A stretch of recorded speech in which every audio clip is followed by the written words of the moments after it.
आगे और सुंदर वीडियोस पाने के लिए चैनल को सब्सक्राइब कर रखें और बेल आइकन प्रेस करना ना भूलें। धन्यवाद। जय गुरु।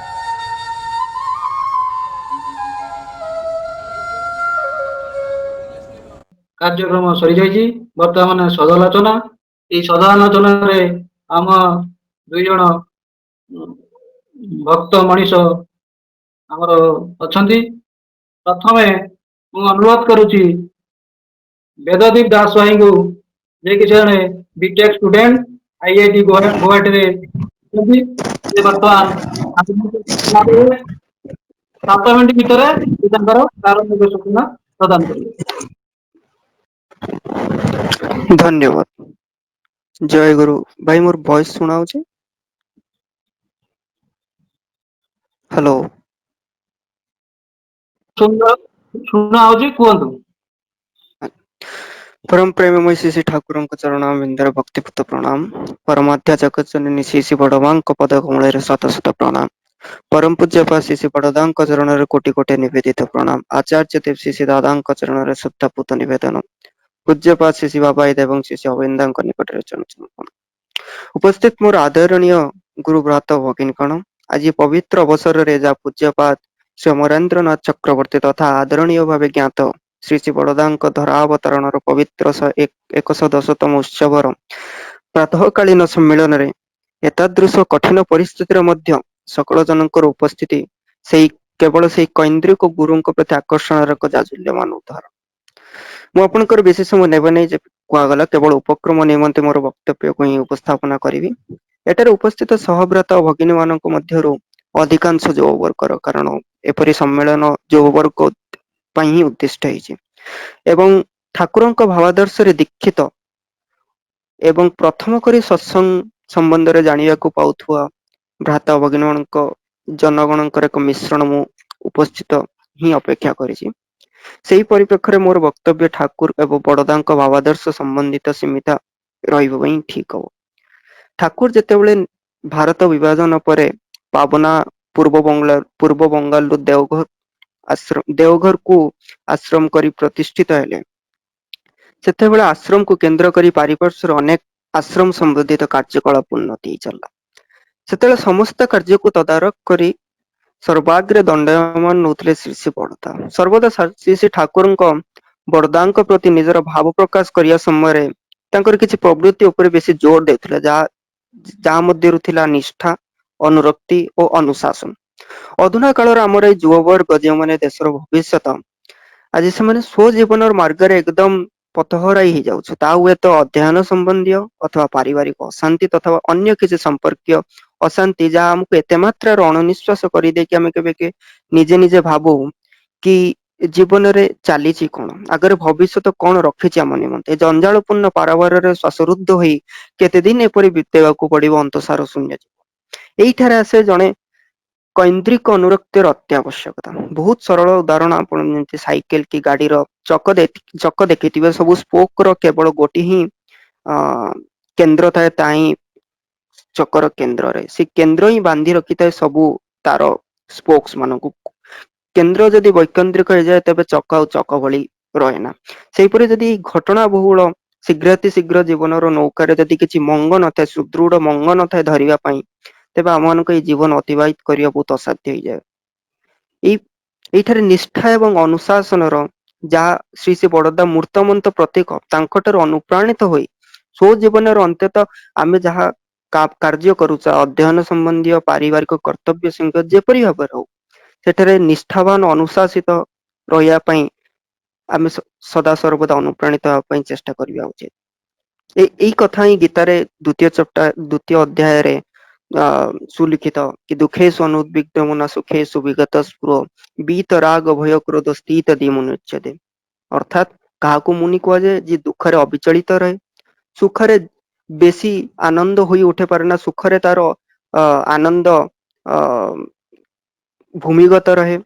ବୀତ ରାଗ ଭୟ ଏପରି ଭାବେ ଯୋଉ ଦୁର୍ପ୍ରବୃତ୍ତି ଅଛି ସେଠାରୁ ସେ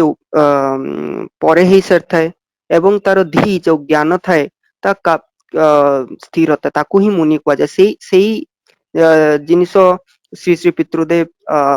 श्री श्री ठाकुरଙ୍କ ହସ୍ତଲିଖିତ ସତ୍ୟାନ୍ୱେଷଣ ବ୍ୟାଖ୍ୟାନରେ କହିଥିଲେ କି ଦୁଃଖ ଏକ ଭାବ, ସୁଖ ଏକ ଭାବ, ଏପରି ଭାବରେ ତୁମେ ଭାବ ବିହୁଳ ଏଇ ଜୀବନକୁ ପରିଚାଳିତ କରନା। ଇଷ୍ଟାନୁରକ୍ତି ଓ ନିଷ୍ଠା ଓ ଶାସନର ଅନ୍ତର୍ଗତରେ ତୁମେ ଇଷ୍ଟଙ୍କ ପ୍ରତି କେନ୍ଦ୍ରଭୂତ ହୋଇ ଏକାଗ୍ରତାର ସହିତ ତୁମେ କାର୍ଯ୍ୟ ସମ୍ପନ୍ନ କର। ତେବେ ଏଇପରି କିଛି ତାଙ୍କର ଯୁବବର୍ଗ ପାଇଁ ଯୋଉ ଆଦେଶ ଥିଲା, କେଉଁ କେଉଁ ପ୍ରବୃତ୍ତିକୁ ତୁମର ଜୀବନରେ ଏକାଗ୍ରତା ସହିତ ଆକ୍ସେପ୍ଟ କରି ଆଗକୁ ଚାଲି ଯାଅ, ତା ବିଷୟରେ ବିସ୍ତୃତ ଭାବରେ ଆମର ଶ୍ରୀ ଶ୍ରୀ ଲିଙ୍ଗରାଜ ସାର୍ ତାଙ୍କର ବିସ୍ତୃତ ଭାବେ ବକ୍ତବ୍ୟରେ ରଖିବେ। ତା ବିଷୟରେ ମୁଁ ବେଶୀ ବକ୍ତବ୍ୟ ରଖିବାକୁ ମନେ କରୁନାହିଁ, କାରଣ ଶ୍ରୀ ଶ୍ରୀ ଲିଙ୍ଗରାଜ ସାର୍ ତାକୁ ମୋ ଠାରୁ ବହୁତ ଶ୍ରେଷ୍ଠ ସେ ଭଲ ଭାବରେ ତାକୁ ବିସ୍ତୃତ ଭାବରେ ବ୍ୟାଖ୍ୟାନ କରିବେ। ଏତିକି କହିକି ମୋର ବକ୍ତବ୍ୟ ସମ୍ପନ୍ନ କରୁଛି। ଜୟ ଗୁରୁ। ଜୟ ଗୁରୁ। ଆମର ବେଦଦୀପ ଦାସ ଭାଇ ଶ୍ରୀ ଠାକୁରଙ୍କ କଥା ସବୁ ଯୁଗର ସୁନ୍ଦର ଭାବରେ ତୋଳିଦେଲେ। ଏଇଭଳି ଇଷ୍ଟ ପଥରେ ଆଗେଇ ଚାଲ। ଆପଣଙ୍କର ଆପଣଙ୍କ ପରିବାର ସର୍ବବିଧ ମଙ୍ଗଳ କାମନା ପ୍ରଭୁଙ୍କ ପାଖରେ ପ୍ରାର୍ଥନା। ବର୍ତ୍ତମାନ ଆମର ମୁଖ୍ୟ ଆକର୍ଷଣ ଡକ୍ଟର ଲିଙ୍ଗରାଜ ସାହୁଦା, ଏ ଜଣେ professor bioscience and bio engineering IIT ଗୌହାଟୀର ଶିକ୍ଷକତା କରୁଛନ୍ତି। ସେ ଦେଓଘର ଆଶ୍ରମର ଠାକୁରଙ୍କ ପରିବାର ସହିତ ଓତପ୍ରୋତ ଭାବରେ ଜଡ଼ିତ। ମୁଁ ଅନୁରୋଧ କରୁଛି ଡକ୍ଟର ଲିଙ୍ଗରାଜ ସାହୁ ଭାଇଙ୍କି ସେ ତାଙ୍କର ପୂର୍ଣ୍ଣ ସମୟ ନେଇକି ଆମର 8:30ରେ ସରିବ, ତାର 2 ମିନିଟ୍ ଖଣ୍ଡ ଆଗରୁ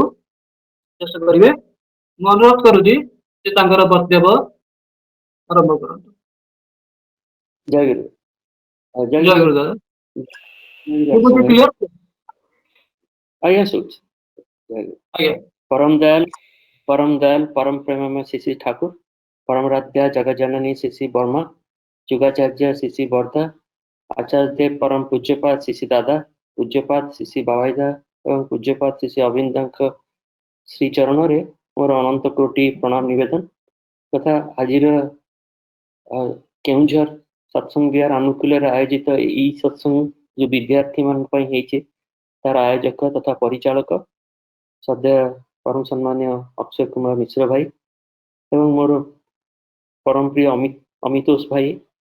जहाँ आज मत से सुजोग देते प्रति गभीर कृतज्ञता ज्ञापन कर उपस्थित आम पवित्र पांचाधारी ऋतिक दादा, अरण्य प्रवीण कर्मी भाई माने, इष्टप्राण गुरु भ्राता एवं करुणामयी मातृमंडली एवं मोर छोट भाई भौणी समस्त को मोर आंतरिक जय गुरु तथा उपस्थित सम्मान्य अतिथि वृंद, विभिन्न कॉलेज यूनिवर्सिटी शिक्षक वृंद समस्त को मोर प्रणाम निवेदन रहा।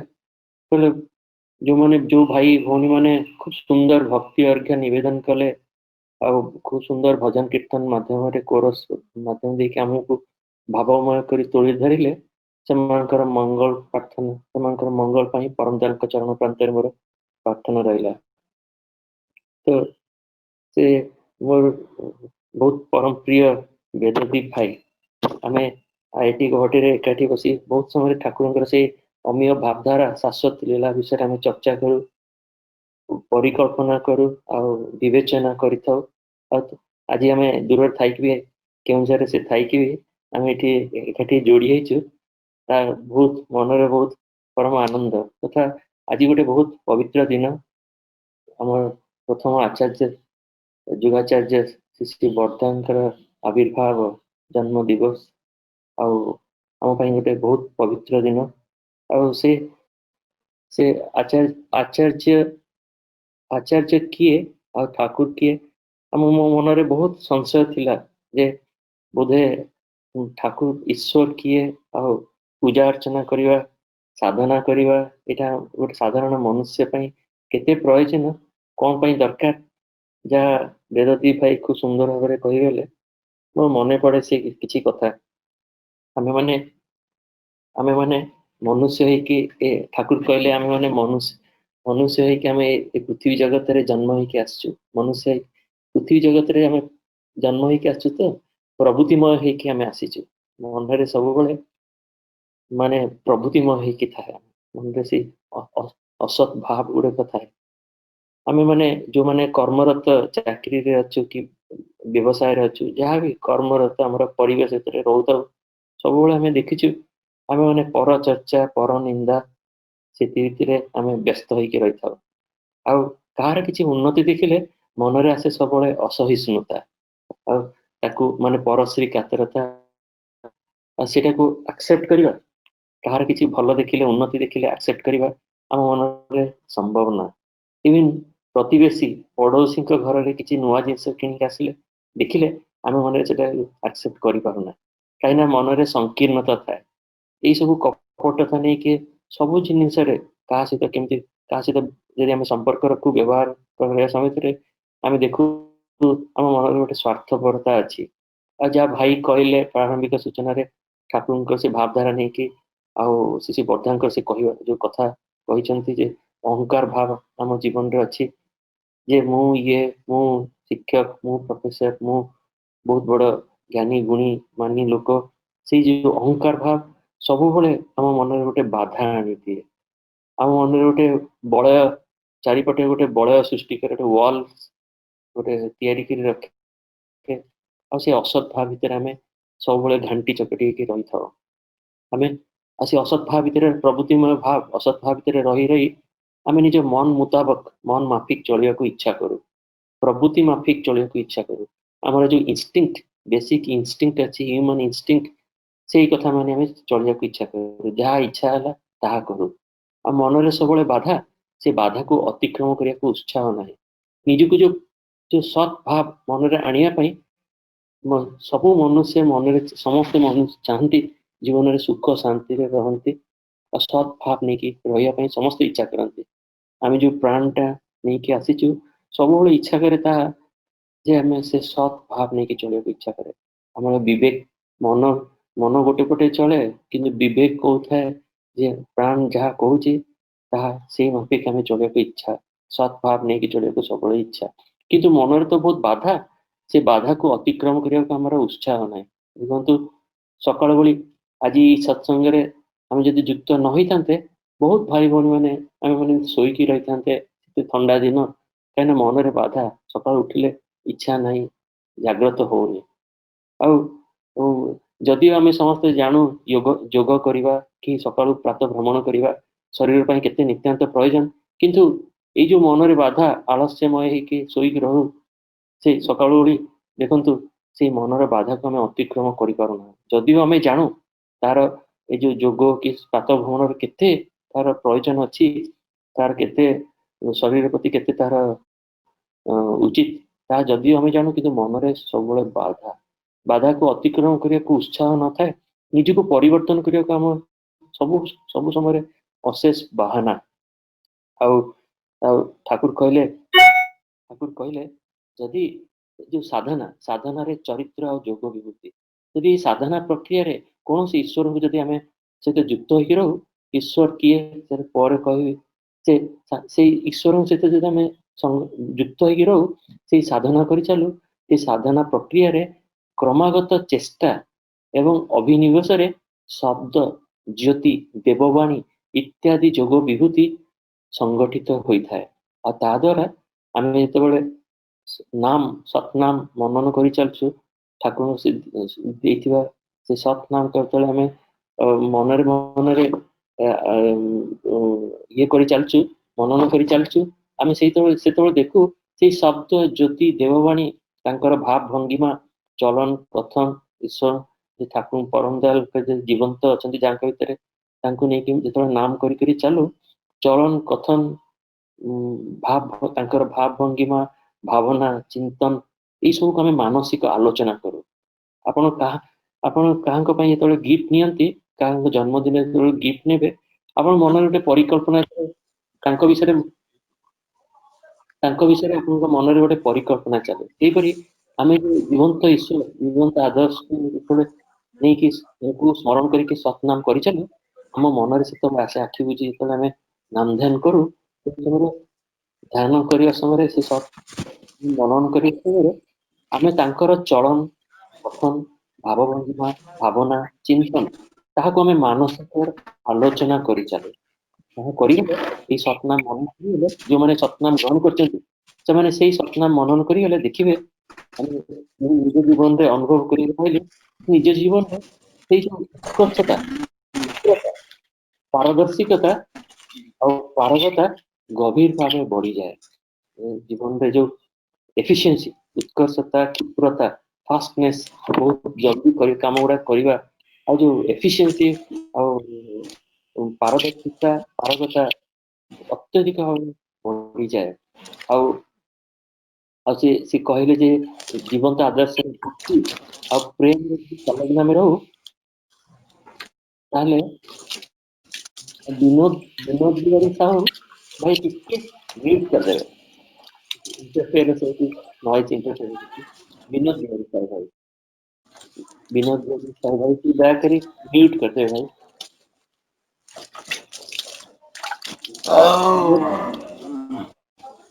विनोद बिहारी साहू भाई टिके म्यूट कर देवे तेबे जीवन अवस्था यदि भक्ति और प्रेम में संलग्न रहू और ताहा देखा जाए ता द्वारा ये जो सतनाम मनन करी गले देखा जाए गोटे यौगिक प्रक्रिया हुए केमिकल रिएक्शन मस्तिष्क रे संगठित हुए ताहा किंतु सत्ता हमर जो प्राणटा अछि से सत्ता चरित्र को गभीर आकर्षित विनोद बिहारी साहू भाई टिके म्यूट कर दियंतु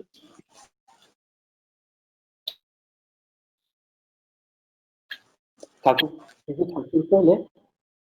यदि आम सतनाम मनन कर चलू ताहले जो यौगिक प्रक्रिया आम मस्तिष्क रे संगठित हुए ताहा हमर सत्ता और चरित्र को गभीर आकर्षित करे ताहा किंतु उन्नति रे नियंत्रित करे ताहा स्थिर निश्चय जानी रख और ये कथा मन रे मन करे बहुत बहुत जगह बहुत संदर्भ रे से भारत वर्ष रे हो कि विदेश रे हो विदेश रे छात्र छात्री शिक्षक वृंद से आलोचना विवेचना करू और से कथा मर्म रे मन पड़े आमे आमे डिसबिलीवर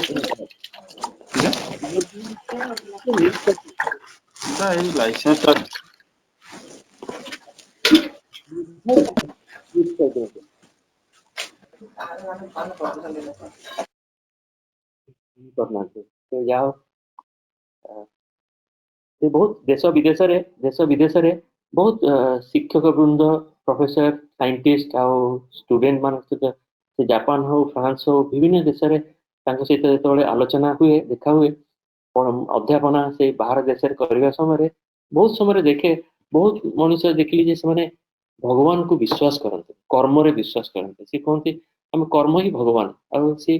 कथा मोर मन पड़े से ठाकुर कहते लिविंग आइडल जीवंत आदर्श ठाकुर आसचंती से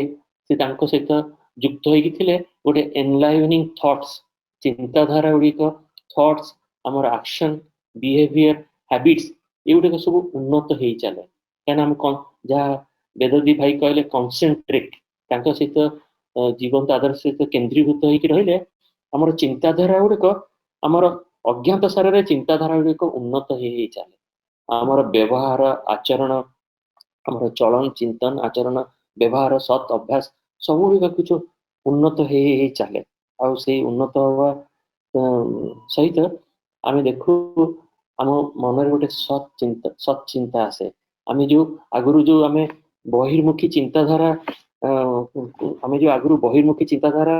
करू था जे किए आउ कौन कला विषय चिंता करू ठाकुर धरिया पर से जो असत भाव परचर्चा पर निंदा असहिष्णुता कपटता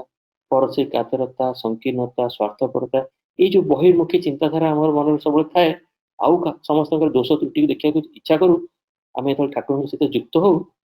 जीवंत आदर्श सहित आम अंतर्मुखी हवा आरंभ करूँ अंतर्मुखी माने निजर स्वयं आमर निजर व्यक्तिगत जीवन रे जहाँ किसी भूल त्रुटि ताको आम विश्लेषण करने को माने संभव हुए आ से विश्लेषण करने द्वारा आम से भूल त्रुटि को संशोधन करने बहुत सुजोग पाऊ आ से अंतर्मुखी चिंताधारा हवा द्वारा आम निजर भूल त्रुटि को धीरे धीरे धीरे धीरे त्रुटि को संशोधन करी आम इष्टमय हो उठू ईश्वरमय हो उठू प्रभुतिमय आम इष्टमय हो उठू जहाँ श्री ठाकुर कहले आइडियल सेंट्रिक लाइफ, आइडियल जीवन तो आइडियल सेंट्रिक लाइफ ब्रिंग्स आमर मन that brings in compassion, forgiveness, tolerance, contentment and self discipline. एगुड़ा हूँ ह्यूमन वैल्यूज। ह्यूमन वैल्यूज हूँ यूनिवर्सल वैल्यूज। एटा कौन सी जगत रे आपण जानतु, कौन सी मन देश रे जानतु, एगुड़ा हूँ यूनिवर्सल वैल्यूज जहाँ आकर्षण करिवो ही करिवो। आउ मु शुणुली जो दलाई लामांकर हिज होलीनेस दलाई लामांकर कथा सी भी कहते जे बुद्ध धर्म रे सी कहते कौन जो मनीष कौन सी रिलीजियस बिलीफ जे नास्तिक कौन सी भगवान को विश्वास करूना से माने भी बेनिफिट हेबे, से माने निज जीवन रे ए ह्यूमन वैल्यूज को जदी निज जीवन रे वास्तवित करिया को चेष्टा करिवे को ह्यूमन वैल्यूज निजर माने जो व्यवहार चलन कथन व्यवहार आचरण सत अभ्यास एगुड़ाक अंतर्मुखी चिंताधारा निजर व्यक्तिगत जीवन रे वास्तवित करिवे ताहले भी तांको जीवन रे परिवर्तन आसीबो। से जहाँ अछंती ताठारो अनेक गुण रे से आहुरी उत्कर्षता लाभ करिवे बोली ता इवन विभिन्न धर्म रे दलाई लामा भी कहउचंती। तेबे ठाकुर कहले जे मनुष्य जदि इष्टयुक्त हुए इष्टयुक्त होइकी रहिबे आपण माने परीक्षा करी देखिबे जो माने इष्टयुक्त होइकी रहिचंती जीवंत आदर्श सहित युक्त होइकी रहिचंती से माने किंतु हुअंती वाइज प्रज्ञावान काना तांको मस्तिष्क रे अलर्टनेस सेते बहुत स्तर रे अधिका बढ़ी जिवो। से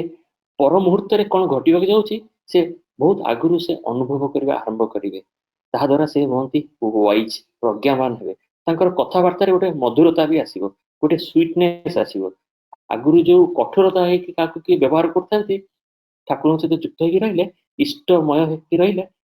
इष्टयुक्त होइकी रहिले तांको मन कथाबार्ता रे गोटे मधुरता स्वीटनेस आसीबो। आ जो जो व्यक्तित्व जो मनुष्य रे जो कैरेक्टर व्यक्तित्व ताहा गोटे स्ट्रांग कैरेक्टर गोटे शक्तिमान कैरेक्टर होइकी बाहिबो। आजिकार जीवन रे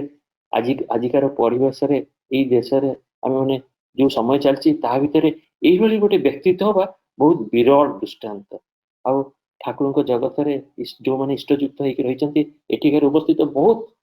ठाकुर कर्मी माने देखिबे आपण तांको देखिबे से माने साधारण मनुष्यंटू निश्चय अलगा आपण अनुभव करि पारे तांको सहित कथाबार्ता कि जानि बुझी पारिबे काइना से माने प्रति मुहूर्त रे से ठाकुर चिंताधारा को बहन करी चलचंती। हमर मने पड़े कि हमर ठाकुर प्रार्थना रे आमे आराधना करू मन्माथ श्री जगन्नाथ मद्गुरु श्री जगत गुरु माने श्री जगन्नाथ महाप्रभु मोर नाथ जगतर नाथ मोर गुरु जगतर गुरु बोली आमे आराधना करछु महाप्रभु जगन्नाथ को स्मरण करके। किंतु महाप्रभु जगन्नाथ श्री जगन्नाथ से किंतु पार्थिव गीता रे वर्णना करिगले कहिगले जे रूपरेखा तो नाही मोर कर चरण तो नाही मोर तमे आराधना काहाकू करबाकू जाउछ मोर हाथ नाही मोर पाद नाही तुमे आराधना काहाकू करियाकू आछछ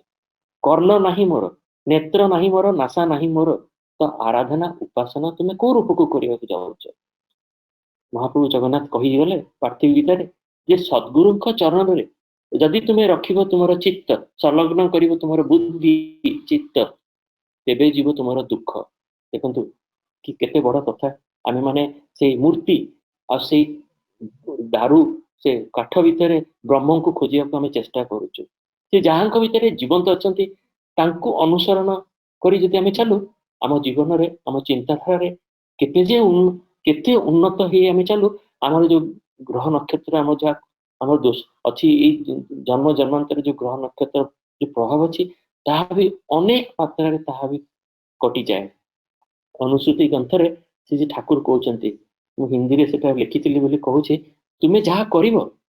तुमे जहां को धारण करिवो तुमे जहां को आवाहन करिवो जो जीवंत आदर्श को तुमे धारण करछ आवाहन करछ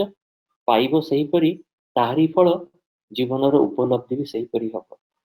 ताही एहा ही विचार ईश्वरंकर एहा हेउची विचार ईश्वरंकर जेपरी आकाश रे उठे सागर न जल आकाश रे उठे जेपरी कथा आकाश रे उठे सागर रो जल जेपरी निराट सत्य सही परी निराट सत्य होची ईश्वरंकर विचार तुमे जहां को धारण करिवो जीवंत जो जीवंत आदर्श को तुम धारण करछ जहाँ को आह्वान करछ जीवन रे फल भी सही परि हबो प्राप्ति भी सही परि हबो उपलब्धि भी सही परि हबो तबे हमें सही जीवंत आदर्श परम दयाल परम प्रेम पुरुषोत्तम श्री ठाकुर अंकुल चंद्र को जे आमे माने ताଙ୍କ सहित युक्त होइछु सत नाम ग्रहण करिके गोटे प्रोसेस सत नाम होची गोटे प्रोसेस सेही प्रोसेस द्वारा आमे ताଙ୍କ युक्त होछु आपण माने जो माने विद्यार्थी अछंती स्कूल कॉलेज रे पढिया पिला आमे कि समस्त जो माने अछंती समस्त मोबाइल आज के दिन रे व्यवहार करछंती आपण माने देखंतु आपण को मोबाइल रे जदी चार्ज भी अछि मोबाइल रे चार्ज अछि सिम कार्ड अछि एवं बैलेंस भी अछि किंतु जदी आपण सेही बेले गोटे जगह रे छिडा हिचंती रहिचंती जो जगह रे नेटवर्क पाउनांती आपण माने सैटेलाइट आपण मोबाइल रु सैटेलाइट सहित कनेक्शन हेई पारुनी ताहले किंतु मोबाइल रे कोनोसी लाभ नै आपण कहा सहित जोगसूत्र रखि पारिबे नै आपणकर से बैलेंस थाउ कि से सिम थाउ कि से मोबाइल रे चार्ज थाउ यदि सैटेलाइट सहित कनेक्शन नै ताहले आपण कहा सहित जोगसूत्र रखि पारिबे आ सेही परि कथा यदि आमे से जे जे जीवंत ईश्वर ठाकुर जे ईश्वर भगवान जे जीवंत रूप रे आश्चर्य धराधाम रे तांको सहित यदि आमे युक्त न रहिबा ताहले आमे हि जीवा सुप्त आउ तांको सहित युक्त होई कि ई जो भावधारा सत भावधारा प्रेम प्रीति त्याग पारस्परिकता आंतरिकता एगुडा सब आम मन रे आचरण रे आम व्यवहार रे धीरे धीरे धीरे धीरे आसी चलिबो आउ मन रे जो आगुरु थिला द्वेष हिंसा परसिकात्रता संकीर्णता स्वार्थपरता सेगुडा सब धीरे धीरे अपसारित हो जीवो तांकर चलन जे आचार्य परंपरा प्रथम आचार्य देव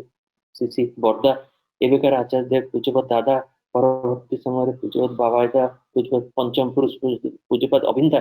से जहाँ भितर जीवंत लीला करछन्ते तांको यदि स्मरण करी नाम करी तांको अनुसरण करी हम चालू ताहले तांकर चलन चिंतन आचरण व्यवहार आचरण सत अभ्यास सबुडे आम चरित्रगत आम करू आम प्रवृत्ति को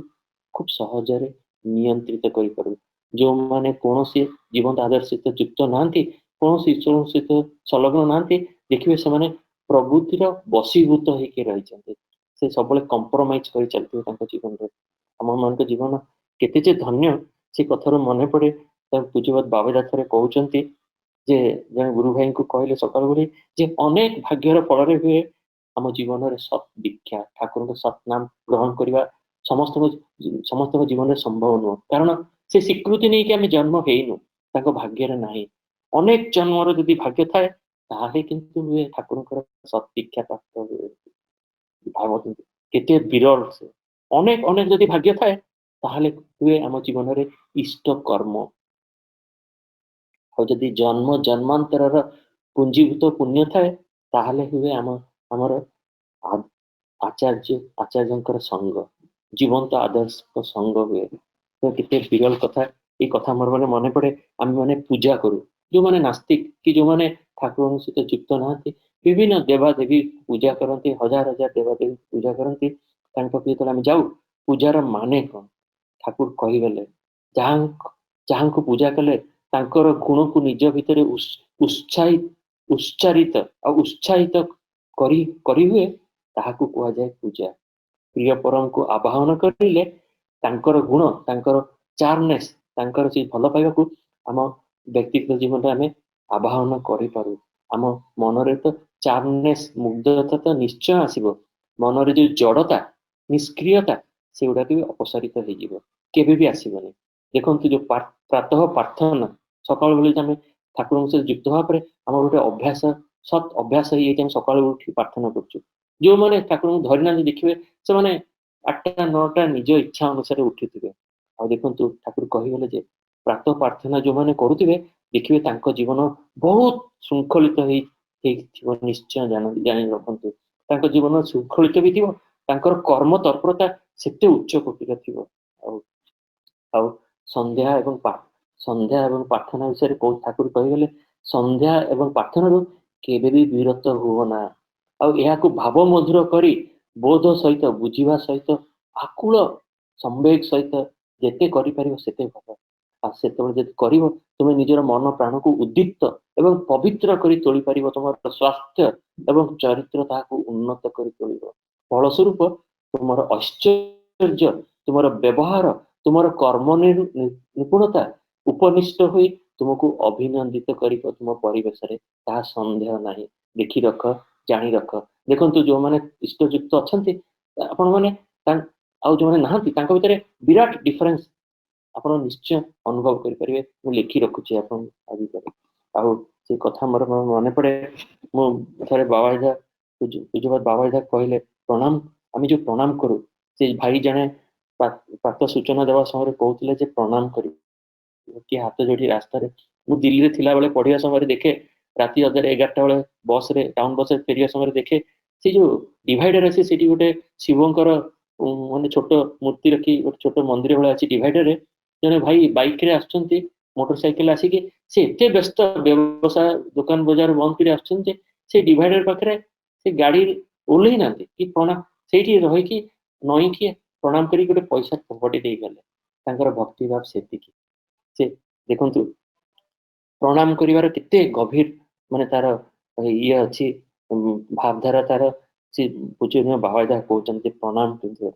आमे तो प्रणाम करछु आपण देखियो आमे आंठू माडी की हमर जो हातर जो ये एल्बो सेटा भी आमे स्पर्श करी माटी रे माथा निजर माथा स्पर्श करी आमे जो मुंडिया मारी की जो प्रणाम करे जो कहा जायछि तार केते वैज्ञानिक साइंटिफिक तार अर्थ केते गभीर जानिबा चेष्टा करंतु बाबाजा कहउचंती से ठाकुर कथा प्रणाम करिवार अर्थ माने आमे तोरे आंठू माडी देउछु माटी रे से तो हमर आंठू देखि हम पाद देखि हमें चलन करछु हमर चलन टा हमें समर्पित करलु समर्पण करलु ठाकुर पाखरे आ जेतोले हाथ कहूणी हमें माटी रे लगौछु सेतोले हम कर्म हाथ देखि हम कर्म करछु हम कर्म को हमें समर्पण करलु आ शेष रे हमर तोले माथा हमर मुंडो जेतोले हमें माथा माटी रे माने मुंडो नई देउछु माटी रे स्पर्श करछु हमर बुद्धि मस्तिष्क रे हम चिंता करछु हमर बुद्धि को भी हमें संलग्न करलु ता द्वारा हमर चलन हमर कर्म हमर बुद्धि समस्त किछु हमें समर्पण करलु ठाकुर पाखरे तेबे जाई तांकर दयार प्राप्त हो ताही होचे असली प्रणाम केते गभीर कथा से निरंतर जीवंत आदर्श भाव दर्शन सत्सद माने से दीवली प्रार्थना करिवा आ नाममय होइकी रहिबा उसारे निसारे मंत्र साधना ए सब करले मनुष्य जे केते उन्नत होई चलिबो आ ताहा अन्य को ऊपर केते गभीर प्रभाव पकेइबो ताहा मोटे विरल दृष्टांत मो निज जीवन रे गोटे कथा रू कहबी मु जापान रे अध्यापना करिया समय पढ़ुवा समय रे 2014 मसिया 2016 कि 14 मने पड़नी तेबे जाओ से समय पढ़िवा समय सेठिकार गोटे माने लैबोरेटरी मोर रिसर्च भी करिवार इच्छा होता जहाँ जो मते जे मोर होस्ट जे मते डाकी नि जो प्रोफेसर से मते दिने डाकी कि लैबोरेटरी कहते तो साहू आपण যদি কিছু শিখিବାକୁ ইচ্ছা କରିବେ এক্সপেরিমেন্ট ନୂଆ ଏକ୍ସପେରିମେଣ୍ଟ ତାହେଲେ ମୋର ଲାବୋରେଟୋରୀ ଗୋଟେ ଷ୍ଟୁଡେଣ୍ଟ ଅଛି ବହୁତ ଷ୍ଟୁଡେଣ୍ଟ ଅଛି ଗୋଟେ ଷ୍ଟୁଡେଣ୍ଟ ଭାରି ଇଣ୍ଟେଲିଜେଣ୍ଟ ଆଉ ତା ନାଁ ହେଉଛି ଓୟାମା ତା ସହିତ ଆପଣଙ୍କ ସହିତ ଯୋଗାଯୋଗ କରିଦେଉଛି ଆପଣ ତା ଶିଖେଇ ନେବେ ଆମ ଦେଶ ଭଳି ଆମେ ଗୋଟେ ଶିକ୍ଷକକୁ ସବୁବେଳେ ଗୋଟେ ଛାତ୍ର ସେ ସମସ୍ତଙ୍କୁ ସବୁବେଳେ ସମ୍ମାନ ଦେବ ମୁଁ ସେଇଭଳି ଆଶା କରିଥିଲି କିନ୍ତୁ ସେଇ ଷ୍ଟୁଡେଣ୍ଟ ଯେତେବେଳେ ମୋତେ ସେ ଇଣ୍ଟ୍ରୋଡ୍ୟୁସ କରାନ୍ତି ସେ ମୋତେ ଭାରି परवर्ती समय कहे भाई तो मोर शिक्षा एक्सपेरिमेंट शिखार इच्छा अच्छी से मत भारी उल्टा पल्टा व्यवहार करे मु बुझी पारे से कहीं मत व्यवहार कर माने every time I ask him that I want to learn this thing से कहे को आरंभ करे why you have come from India to learn here why don't you learn in India why don't you go back to India तुम निज देश रे कहीं शिखुन एठी कहीं के आछ मत उल्टा प्रश्न करे मन रे भारी विरोध कथा कथा ता मन भारी विरोध आक्रोश मु कौन सी मात्रा ता मन कथा बुझी पारे कि ता सहित यदि भल संपर्क न रहे ताहले जिनसटा भी शिखी पारे माने सेठी का शिखिया पे जाईची सेटा भी शिखी पारे खाली पिला को पढ़े कि फेरी आसबी 6 मास सी मु दिने गला दि दिन गला मो मन रे कौन सी मु किछि मो मस्तिष्क रे कौन सी उपाय भी आसलानी तेरे ठाकुर से सप्तानुसरण सकाल बड़ी प्रार्थना समय गेस्ट हाउस रोता है सकाल भारी आकुल माने व्याकुलता भितर सप्तानुसरण मु प्रार्थना पर खोजिकी हठात किना गोटे बाणी पड़े जोटा कि जहाँ सहित आप संपर्क भल ना कि जी आप बहुत आक्रोश कर विक्षेप कर मन गोटे बाधा जहाँ तुम जहाँ अच्छी ତାହେଲେ ଗୋଟେ କାମ କରିବେ, ତାଙ୍କ ଘରକୁ ଡାଲା ପଠେଇବେ, କିଛି ନେଇଯିବେ, କିଛି ଖାଇବା ପିଇବା ତାଙ୍କ ଘରକୁ ନେଇଯିବେ, ତାଙ୍କୁ ଉପହାର ଦେବେ, ଉପକରଣ ଦେବେ, ତାହେଲେ ଆପଣ ତାଙ୍କୁ ନିଜର କରି ନେଇପାରିବେ। ଆଉ ମୋ ମନରେ ଗୋଟେ ପ୍ରଶ୍ନ ଚାଲିଲା, ଠାକୁରଙ୍କ ସତ୍ୟନ ସହିତ ନିରାଟ ସତ୍ୟ ଆଉ ତାହାକୁ ଯଦି ପାଳନ କରାଯାଏ ନିଜ ଜୀବନରେ ଉନ୍ନତି ଉପଲବ୍ଧି କରାଯାଇପାରେ ବୋଲି ଅନୁଭବ କରୁଛି। ତାକୁ ପାଳନ କରିବା ପାଇଁ ମୁଁ ସେଇଦିନ ଯାଏ ଲାବୋରେଟୋରୀ, ଯେତେବେଳେ ପୁଣି ଥରେ ଯାଇ ତାକୁ ଆପ୍ରୋଚ୍ କରେ, ସେ ପୁଣି ଥରେ ଗାଳି ଗୁଲଜ ମତେ ବିଭିନ୍ନ ପ୍ରକାର କରେ। ଆଉ ମୁଁ ଖବର ପାଏ ତା ସମ୍ବନ୍ଧରେ ଯେ ସେ ଭାଇଟା, ସେ ଗୋଟିଏ ପିଲା, ଘରେ ଗୋଟିଏ ପିଲା, ଗୋଟିଏ ବୋଲି ପୁଅ, ମା ହଉଛନ୍ତି ଜଣେ ଜାପାନିଜ, ବାପା ହଉଛନ୍ତି ଜଣେ କୋରିଆନ, ମା ହଉଛନ୍ତି ବୁଦ୍ଧିଷ୍ଟ, ବାପା ହଉଛନ୍ତି ଜଣେ ଖ୍ରୀଷ୍ଟିଆନ। ଆଉ ସେମାନଙ୍କ ବିବାହରୁ ସେ ଗୋଟେ ବୋଲି ପୁଅ, ଛୋଟବେଳେ ସେମାନେ ଡିଭୋର୍ସ ହେଇଯାଇଛନ୍ତି, ପିଲାକୁ ଅଲଗା କରିଦେଇଛନ୍ତି। ସେ ପିଲା ଛୋଟବେଳୁ ଏକୁଟିଆ ରହି ରହି ଆଉ ସ୍କଲାରସିପ ଫେଲୋସିପ ଆପ୍ଲାଏ କରି କରି ଲୋନ ନେଇ ନେଇ ପଢି ପଢି ସେ PhD କରୁଛି। ଆଉ ମନରେ ସେଥିପାଇଁ ବହୁତ ବାଧା, କିଏ ଯଦି ଟିକେ ଭଲ ପାଇବା ଦେଖିଲା ତା ମନରେ ଭାରି ସେଇ ବାପା ମାଙ୍କ କଥା ମନେ ପଡିକି ସେ ବହୁତ ମନରେ ବହୁତ ରାଗ ବିଦ୍ୱେଷ ଆସୁଛି, ଖରାପ ବ୍ୟବହାର କରୁଛି। ମୁଁ ସେଟା ସ୍ୱାଭାବିକ ଜାଣିବାକୁ ପାଇଲି, କିନ୍ତୁ ତା ମନରେ ପରିବର୍ତ୍ତନ କେମିତି ଆସିବ? ମୁଁ ସେଇ କଥା ମନେ ପଡି ସତ୍ୟାନୁଷ୍ଠାନ ପଢିକି ଯାଇକି ସେଦିନ ସନ୍ଧ୍ୟାରେ ତାକୁ ଯେତେବେଳେ ଆପ୍ରୋଚ କରେ ସେ ଗାଳି ଗୁଲଜ କରିବା ସମୟରେ ହଠାତ୍ କିନା ମୁଁ ତାକୁ କୁହେ, ଆଜି ତୋ ପାଖକୁ ମୁଁ ମାନେ ତୋଠୁ ଶିଖିବା ପାଇଁ ରିକ୍ୱେଷ୍ଟ କରିବା ପାଇଁ ଆସିନି, ଆଜି ମୁଁ ମୁଁ ତୁମକୁ ନିମନ୍ତ୍ରଣ କରୁଛି ମୋ ମୋ ରୁମକୁ ଆସିବା ପାଇଁ। ମୁଁ ସେଠି ଆଜି ଭାରତୀୟ ଖାଦ୍ୟ ମୁଁ ତିଆରି କରିବି, ଡିନର, ଇଣ୍ଡିଆନ ଡିନର ତିଆରି କରୁଛି, ଆପଣ ତୁମକୁ ଡାକିବାକୁ ଆସିଛି ବୋଲି କୁହେ। ସେ ଆଶ୍ଚର୍ଯ୍ୟ ହେଇକି ମତେ କୁହେ, why you are inviting me? ତୁମେ କାହିଁକି ମତେ ଇନଭାଇଟ କରିବାକୁ ପଚାରେ। ମୁଁ ତଥାପି ହାତ ଯୋଡି କୁହେ, ତୁମେ ଆସିଲେ ମୋ ମନରେ ଭାରି ଆନନ୍ଦ ହବ, ତୁମେ ଯଦି ମୋ ସହିତ ଡିନରରେ ଜଏନ କରିବ ମୋ ଭାରି ଆନନ୍ଦ ହବ। ସେ ଭାରି ବିଦ୍ୱେଷ ନେଇକି ରାତି 11ଟା ବେଳେ ଆସି ପହଞ୍ଚେ, ଝିପି ଝିପି ବର୍ଷା ହଉଛି। ମୋ ରୁମରେ ଯେତେବେଳେ ଗେଷ୍ଟ ହାଉସରେ ଆସେ, ହଠାତ୍ କିନା ସେ ପଶୁ ପଶୁ ଦେଖେ ଟେବୁଲ ଉପରେ ଠାକୁରଙ୍କ ଫଟୋ ରଖା ହେଇଛି, ଛୋଟିଆ ଫଟୋ ରଖା ହେଇଛି। ଆଉ ଦିପଟେ ଏବେକାର ଯେ ଆଚାର୍ଯ୍ୟ ପୂଜ୍ୟଙ୍କ ଦାଦା ଜୀବନ୍ତ ଆଚାର୍ଯ୍ୟ, ଯାହାଙ୍କ ଭିତରେ ଠାକୁର ଜୀବନ୍ତ ଚଳନ୍ତ ଅଛନ୍ତି, ତାଙ୍କର ଫଟୋ ରଖା ହେଇଛି। ଆଉ ଡାହାଣ ପଟେ ପୂଜ୍ୟ ବାବାଇଦା, ଚତୁର୍ଥ ପୁରୁଷ ଆଚାର୍ଯ୍ୟ ପରମ୍ପରା ମାଧ୍ୟମରେ ତାଙ୍କ ଫଟୋ ରଖା ହେଇଛି। ସେ ଯୋଉ ମୁମେଣ୍ଟରେ ମୋ ରୁମରେ ପଶୁଛି, ହଠାତ୍ କିନା ସେ ଫଟୋ ଦେଖିକି ମତେ ପ୍ରଶ୍ନ କରେ, ଆଚାର୍ଯ୍ୟ ଦାଦାଙ୍କ ଫଟୋକୁ ଦେଖିକି ପଚାରେ ଯେ ହୁ is Hi, is Hi your father? ସେ କଣ ତୁମର ପିତା? ମୁଁ ଚୁପ୍ ହୁଏ। ମୁଁ କହିଲି no, he is not my father. Then who is he? କାହିଁକି ଫଟୋ ରଖିଛ, ସେ କିଏ ବୋଲି ପଚାରେ। ମୁଁ କହିଲି he is more than my father, he is my supreme father. ସେ ଜୀବନ୍ତ ଈଶ୍ୱର। ଆଉ ଯେତେବେଳେ ଇଂଲିଶରେ କହିଦିଏ, ସେ ତ ମାନେ ଆହୁରି ଭୟଙ୍କର ଭାବରେ ରାଗିଯାଏ। ଗଡ ଗଡ କଣ, ଗଡ ଇଜ ଲିଭିଂ, ଇମ୍ପସିବଲ କହି ସେ ମତେ କୁହେ। ମନରେ ତ ବହୁତ ବିଦ୍ୱେଷ। ତାପରେ ଯେତେବେଳେ ବାବାଜାଙ୍କ ଫଟୋ ଦେଖି ମତେ କୁହେ, ବାବାଜା is he your elder brother? No,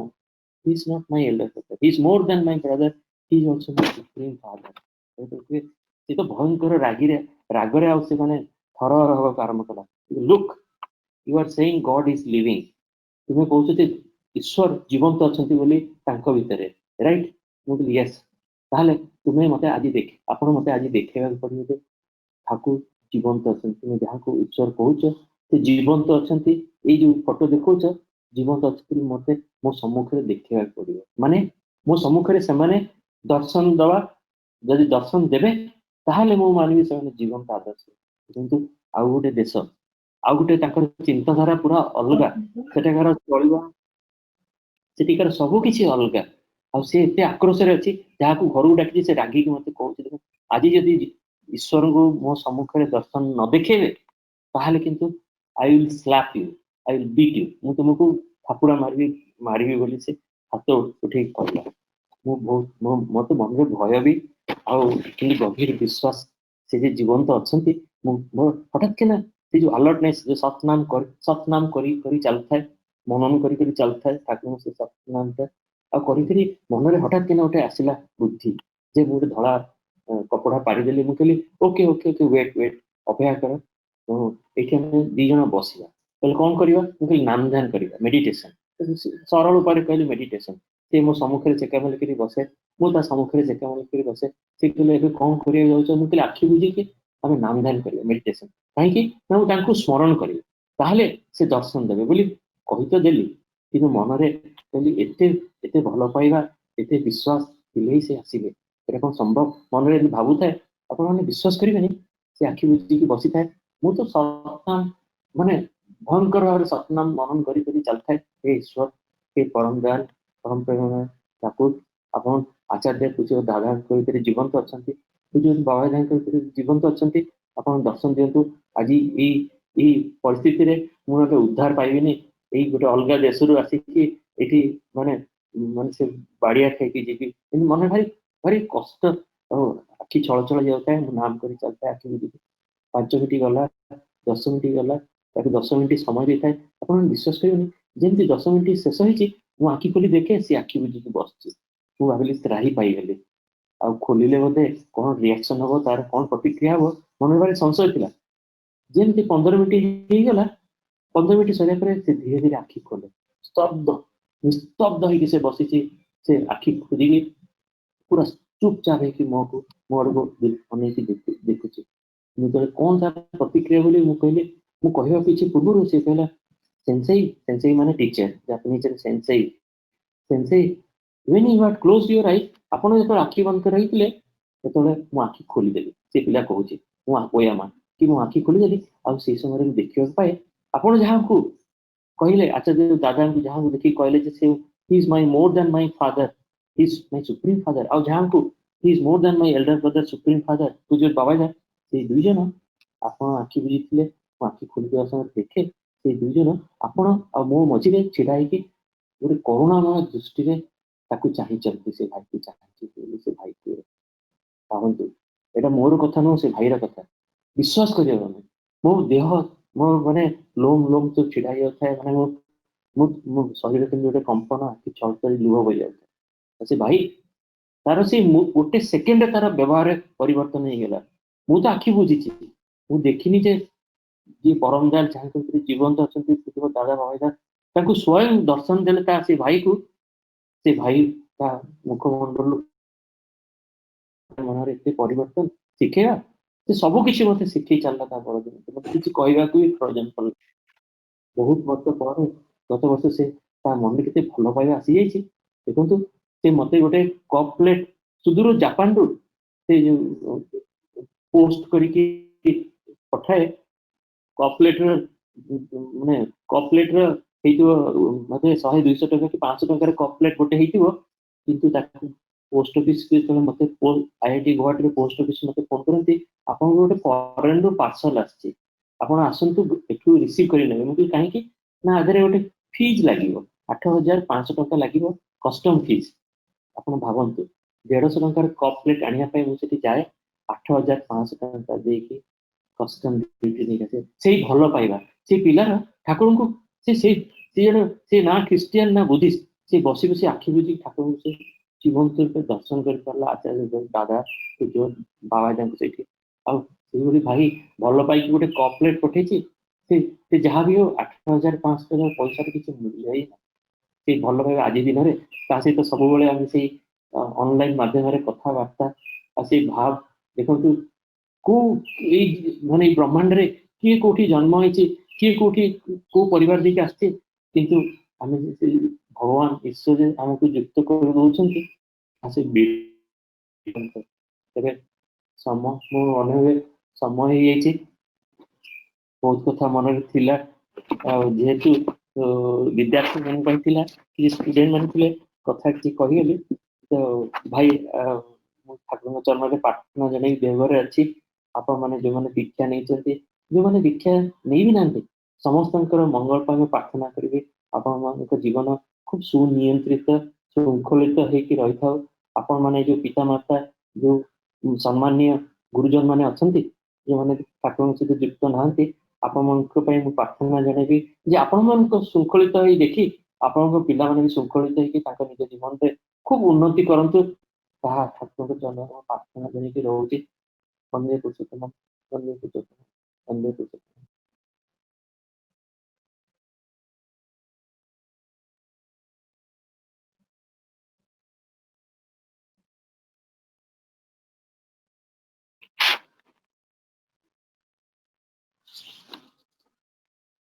ଦାଦା ଜୟଗୁରୁ।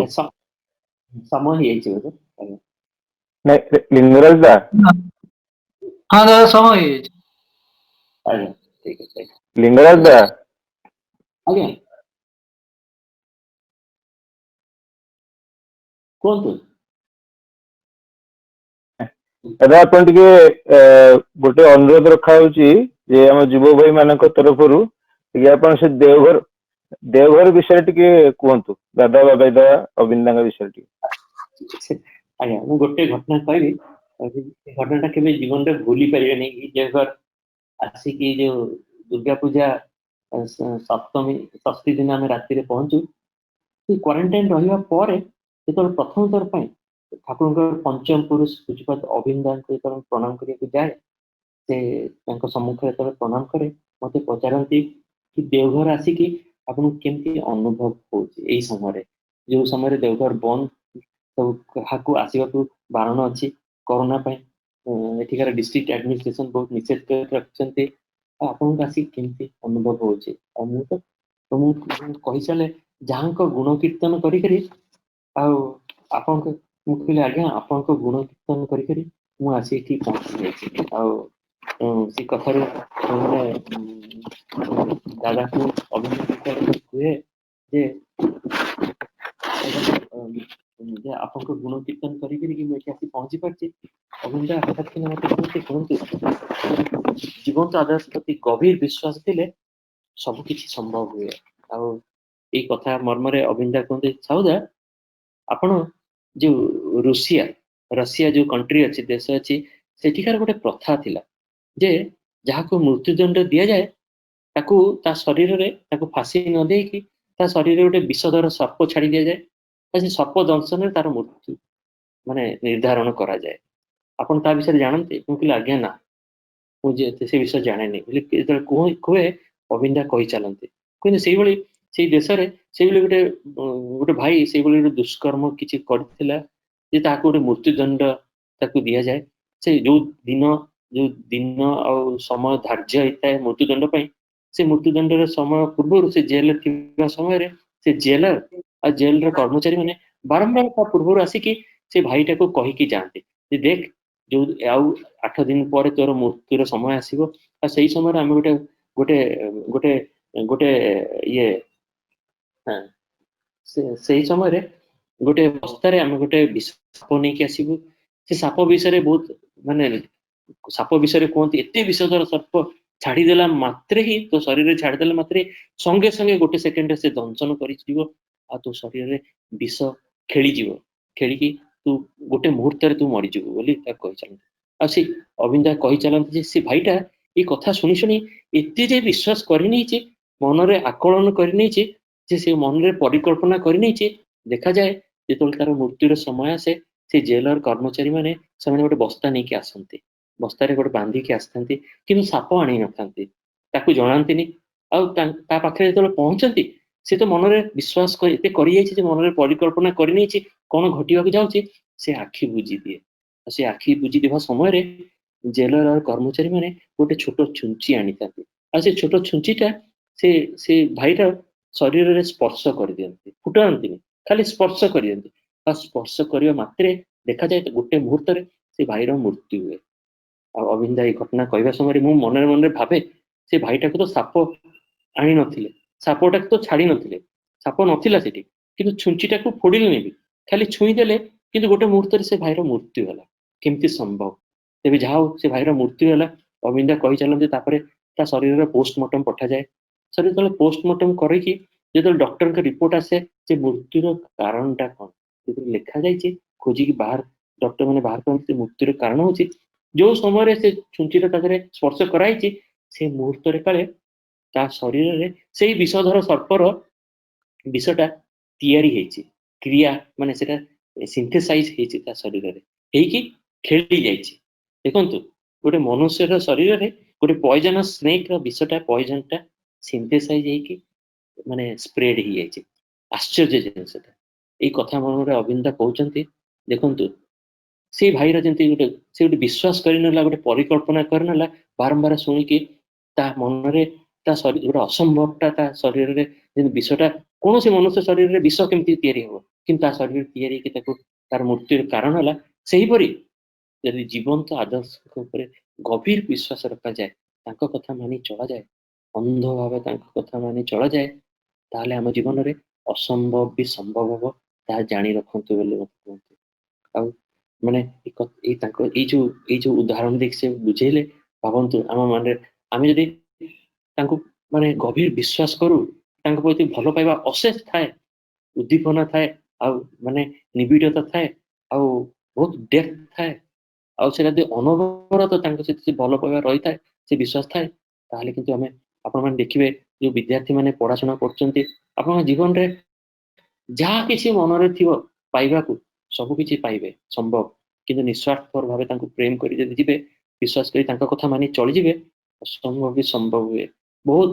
ଘଟଣା ଦେଖିଛି। ନିବେଦନ କରିବା ସମୟରେ ପୂଜ୍ୟପାତ ଅବିନ୍ଦାଙ୍କୁ ବହୁତ ଛୋଟ ଭାଇ ଭଉଣୀ ସ୍କୁଲ କଲେଜ ୟୁନିଭର୍ସିଟିରେ IIT ହଉ ଫରେନରେ ସେ ଲଣ୍ଡନରୁ ବହୁତ ଭାଇ ଭଉଣୀ ଯୋଉମାନେ ପଢୁଛନ୍ତି, ସେମାନେ ଅବିନ୍ଦାଙ୍କ ନିବେଦନ କରିକି ତାଙ୍କର ଦିଆହେଇଥିବା ସେ ଯୋଉ ମାର୍ଗ ଦେଇକି ସେମାନେ ପଥ ମାନେ ଅନୁସରଣ କରିକିରି ସେମାନେ ଜର୍ମାନୀ ସବୁ ବହୁତ ଗୁରୁ ଭାଇ ବିଭିନ୍ନ ସବଜେକ୍ଟରେ, ସେ ଇଞ୍ଜିନିୟରିଂ ହଉ, ମ୍ୟାନେଜମେଣ୍ଟ ହଉ, ବିଭିନ୍ନ ମେଡିକାଲ ସାଇନ୍ସ ହଉ, ବିଭିନ୍ନ ସବଜେକ୍ଟରେ ପୁରା ବିଶ୍ୱରେ ସେ ଖେଳିକି ଅଛନ୍ତି। ଆପଣ ବିଶ୍ୱାସ କରିପାରିବେନି, ପଞ୍ଚମ ପୁରୁଷଙ୍କ ସେ ତାଙ୍କ କଥା ମାନିକି ଆମେମାନେ ଆଜି ଦିନରେ ଏଇ ମୁହୂର୍ତ୍ତରେ କିଛି ଅଧଘଣ୍ଟା ଘଣ୍ଟାଟେ ପରେ ମୁଁ ସେମିତି ଛୁଟି ଯିବି ପୂଜ୍ୟପାତ ଅବିନ୍ଦାଙ୍କ ସହିତ ମିଶିକି ସେ ଦୀକ୍ଷା ପତ୍ର ସେ ସଟିଂ କରୁଛନ୍ତି, ତାଙ୍କ ସହିତ ମିଶିକି ବସିକି ସେ ଦରିରେ ବସିକି କାମ କରିବା, ସେ ବିରଳ ଅନୁଭବ। ଏଇ କେତେ ଜନ୍ମ ଜନ୍ମର ସାଧନା ସ୍ୱୀକୃତି ନଥିଲେ ତାହା ଯେ ସମ୍ଭବ, ତାହା ବିଶ୍ୱାସ ହୁଏନି। আচ্ছা দাদা কହୁଛନ୍ତି আপনারা যে এখানে আসলেন, দেওঘরে আসলেন, অনেক অনেক অনেক জন্মর সাধনা না থাকলে এগুলো কিন্তু সম্ভব হয় না। ବାବା ଯା କହୁଛନ୍ତି, ଆଉ ସେ ଅଭିନ୍ଦା ପଞ୍ଚପୁରୁଷ, ତାଙ୍କର ଭଲ ପାଇବା ଆପଣ ଭାବି ପାରିବେନି। ସପ୍ତମୀ ଦିନ କ୍ୱାରେଣ୍ଟାଇନରେ ଥିବା ସମୟରେ ପୂଜ୍ୟ ଦାଦା ଆଉ ବୌଦି ସ୍ୱୟଂ ଛୁଟି ଆସିଲେ ଦର୍ଶନ ଦେବା ପାଇଁ, କ୍ୱାରେଣ୍ଟାଇନର କବାଟ ଖୋଲି ଦିଆଯାଏ, ଆମେ 2 ମିଟର ସୋସିଆଲ ଡିଷ୍ଟାନ୍ସରେ ପ୍ରଣାମ କରିବା ସମୟରେ ବାବା ଯା କୁହନ୍ତି, ବାବା ଅତ୍ୟଧିକ ଆନନ୍ଦ ହେଲେন, আপনারা যে আসলেন, ଆପଣମାନେ যে ଆସିଲେ ଆଚାର୍ଯ୍ୟ ଦାଦା ଖୁବ ଖୁସି। ଆଉ କହିଲେ ମତେ ଯେ ଏଇ ମୁହୂର୍ତ୍ତରେ ସେମାନଙ୍କୁ ଗରମ ଜଳରେ ସ୍ନାନ ତାନ କରି ସାବୁନ ଲଗେଇକି ଭଲରେ ଗାଧେଇ ଏଇ ମୁହୂର୍ତ୍ତରେ ମୋ ପାଖକୁ ନେଇ ଆସେ। ବାବା ଯା କହିଲେ, ବାବା ସେମାନେ ତ ଅଲଗା ରାଜ୍ୟରୁ ଆସିଛନ୍ତି, ସରକାରଙ୍କର ନିୟମ, ସେଇଥିପାଇଁ କିଛି ଦିନ କ୍ୱାରେଣ୍ଟାଇନରେ ରଖିଦେଇଛି। ଦେଖନ୍ତୁ ଦାଦାଙ୍କର କେତେ ବ୍ୟାକୁଳତା। ଆଚାର୍ଯ୍ୟ ଦାଦା ଯାହାଙ୍କ ଭିତରେ ଠାକୁର ଚଳନ୍ତ ପ୍ରତି ସ୍ତର ସ୍ତରରେ ଜୀବନ୍ତ ଅଛନ୍ତି, ସେ ତାଙ୍କ ମନରେ କେତେ ବ୍ୟାକୁଳତା ପାଇବା ପାଇଁ କହୁଛନ୍ତି, না না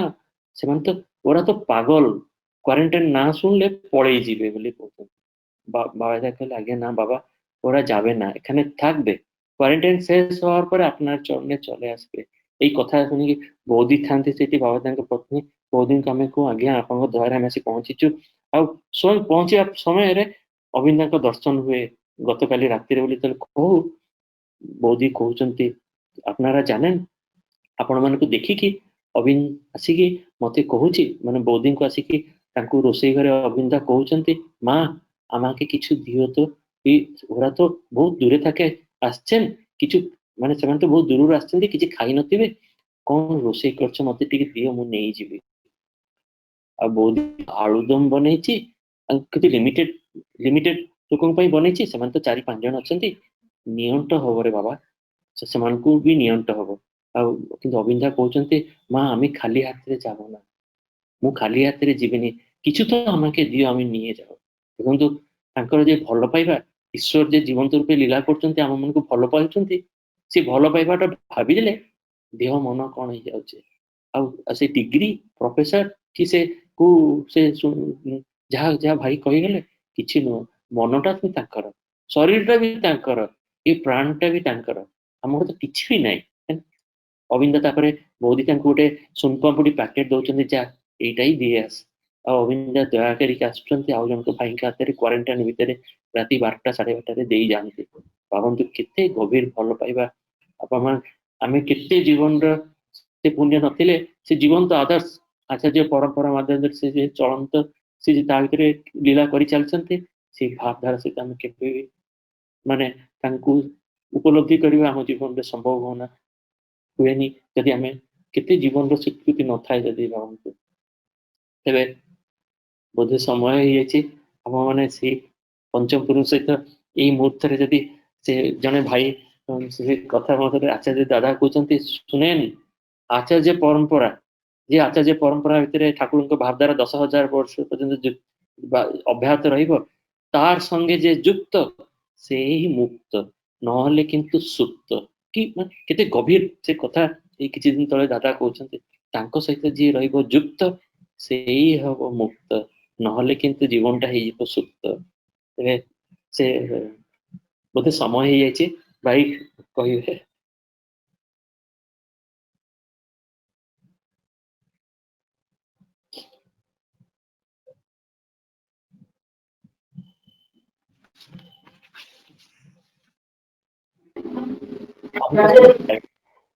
ଜୟ ଗୁରୁ ଲିଙ୍ଗରାଜ ସାହୁ ଭାଇ ଆମ ଲାଇଫ ର ବହୁତ ପ୍ରାକ୍ଟିକାଲ କଥା ତୋଳି ଧରିଲେ। ଶ୍ରୀ ଠାକୁରଙ୍କର ଶ୍ରୀ ବଡଦା ଶ୍ରୀ ଦାଦା ବାବାଇଦା ଏବଂ ଅଭିନ୍ଦାଙ୍କ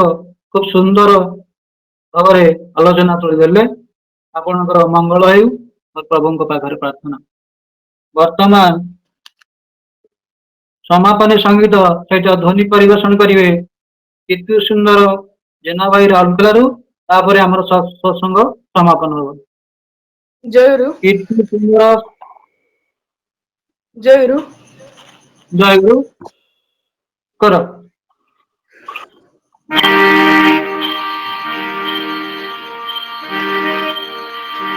ଧର୍ମ ତାକୁ କୁହେ ନିଜର ବଞ୍ଚିବା ବଢିବାରେ ଯେବେ ଅନ୍ୟ ଜଗଣ ପାଏ। ଧର୍ମ ତାକୁ କୁହେ ନିଜର ବଞ୍ଚିବା ବଢିବାରେ ଯେବେ ଅନ୍ୟ ଜଗଣ ପାଏ। ଧର୍ମ ତାକୁ କୁହେ ନିଜର ବଞ୍ଚିବା ବଢିବାରେ ଯେବେ ଅନ୍ୟ ଜଗଣ ପାଏ। ଅନ୍ୟକୁ ବଞ୍ଚାଇ ନିଜେ ରହେ ଜାଣିକା ଧର୍ମ ତାକୁ ହିଁ କହେ। ଅନ୍ୟକୁ ବଞ୍ଚାଇ ନିଜେ ରହେ ଜାଣିକା ଧର୍ମ ତାକୁ ହିଁ କହେ। ଧର୍ମ ଜୀବନ ଦୀପ୍ତ ରହେ ଧର୍ମ ଜାଣିବୁ ଗୋଟିଏ ହୁଏ। ଧର୍ମ ଜୀବନ ଦୀପ୍ତ ରହେ ଧର୍ମ ଜାଣିବୁ ଗୋଟିଏ ହୁଏ। ଧର୍ମ ତାକୁ କୁହେ ନିଜର ବଞ୍ଚିବା ବଢିବାରେ ଯେନେ ଅନ୍ୟ ଯୋଗାଣ ପାଏ। ଧର୍ମ ତାକୁ କୁହେ ନିଜର ବଞ୍ଚିବା ବଢିବାରେ ଯେନେ ଅନ୍ୟ ଯୋଗାଣ ପାଏ। କେତେ ଖୋଜି ତୁହି କଣ ହାରିଲ ଅନୁଷ୍ଠାନର ମହାଡରେ। ଅନୁଷ୍ଠାନ ଯେ ପାଇଲା ଗ୍ରାସୀ ପାଇଲା ପଦ ଗଲାରେ। ଧର୍ମ ତାକୁ କୁହେ ନିଜର ବଞ୍ଚିବା ବଢିବାରେ ଯେନେ ଅନ୍ୟ ଯୋଗାଣ ପାଏ। ଧର୍ମ ତାକୁ କୁହେ ନିଜର ବଞ୍ଚିବା ବଢିବାରେ ଯେନେ ଅନ୍ୟ ଯୋଗାଣ ପାଏ।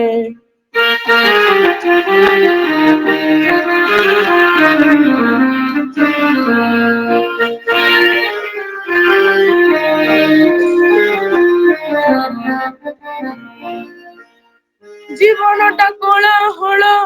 পশেদায় হল হল গোটাই নে তু আমার চলন বলাই নেলে ভাসি চলো। জীবনটা কোলাহল পশেদায় হল হল গোটাই নে তু আমার চলন বলাই নেলে ভাসি চলো। জানি শুনি বুঝি চলো কাহিকি রে হুয়ে সেই পথরে যাও যে চলি কর জীবন জয়। জানি শুনি বুঝি চলো কাহিকি রে হুয়ে সেই পথরে যাও যে চলি কর জীবন জয়। যা করিলে জীবন সম্মানয় বড়ে যায় তাকু হি জনা ধর্ম বলে ধর্ম কেউটি ଥାଏ। যা করিলে জীবনে সময় নয় বড়ে যায় তাকু হি জনা ধর্ম বলে ধর্ম কেউটি ଥାଏ। ধর্ম তাକୁ କୁହେ ନିଜର ବଞ୍ଚିବା ବଢିବାରେ ଯେନେ ଅନ୍ୟ ଯୋଗାଣ ପାଏ। ଧର୍ମ ତାକୁ କୁହେ ନିଜର ବଞ୍ଚିବା ବଢିବାରେ ଯେନେ ଅନ୍ୟ ଯୋଗାଣ ପାଏ।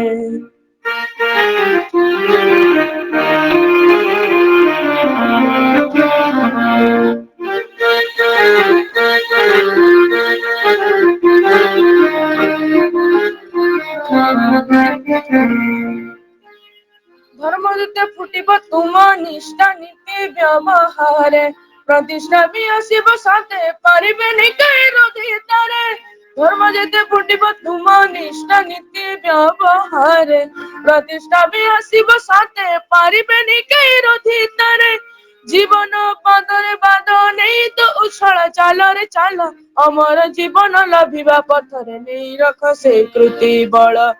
ଜୀବନ ପାଦରେ ବାଦ ନେଇ ତ ଉଛଳ ଚାଲରେ ଚାଲ ଅମର ଜୀବନ ଲଭିବା ପଥରେ ନେଇ ଗଲେ ସେ କୃତି ବଳ ଚଳିବ କରିବ ସେପରି ହେବ ପ୍ରସାଦ ଲଭିବେ ଯିଏ ପାଇବ ରହିବ ସେପରି ବି ହେବ ପ୍ରସାଦ ଲଭିବ ସିଏ ଚାଲିବ କରିବ ଯେପରି ହେବ ଇଷ୍ଟ ଦେବେ ଯେ ପାଇବ ରହିବ ସେପରି ହେବ ପ୍ରସାଦ ଲଭିବ ସିଏ ହୋ ପ୍ରସାଦ ଲଭିବ ସିଏ ଧର୍ମ ତାକୁ କୁହେ ନିଜର ବଞ୍ଚିବା ବଢିବାରେ ଯେନେ ଅନ୍ୟ ଯୋଗାଣ ପାଏ ଧର୍ମ ତାକୁ କୁହେ ନିଜର ବଞ୍ଚିବା ବଢିବାରେ ଯେନେ ଅନ୍ୟ ଯୋଗାଣ ପାଏ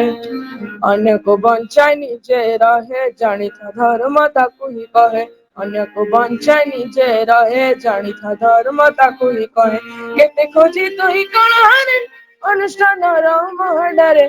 କେତେ ଖୋଜି ତୁହି କଣ ହାରିଲୁ ଅନୁଷ୍ଠାନର ମହଡରେ ଅନୁଷ୍ଠାନ ଯେ ପାଇଲା ଗ୍ରାସୀ ପାଇଲା ଅଧା ପଦ ଗଲାରେ ଧର୍ମ ତାକୁ କୁହେ ନିଜର ବଞ୍ଚିବା ବଢିବାରେ ଯେ ଅନ୍ୟ ଯୋଗାଣ ଧର୍ମ ତାକୁ କୁହେ ନିଜର ବଞ୍ଚିବା ବଢିବାରେ ଯେନେ ଅନ୍ୟ ଯୋଗାଣ ପାଏ ନିଜର ବଞ୍ଚିବା ବଢିବାରେ ଯେନେ ଅନ୍ୟ ଯୋଗାଣ ପାଏ ନିଜର ବଞ୍ଚିବା ବଢିବାରେ ଯେନେ ଅନ୍ୟ ଯୋଗାଣ ପାଏ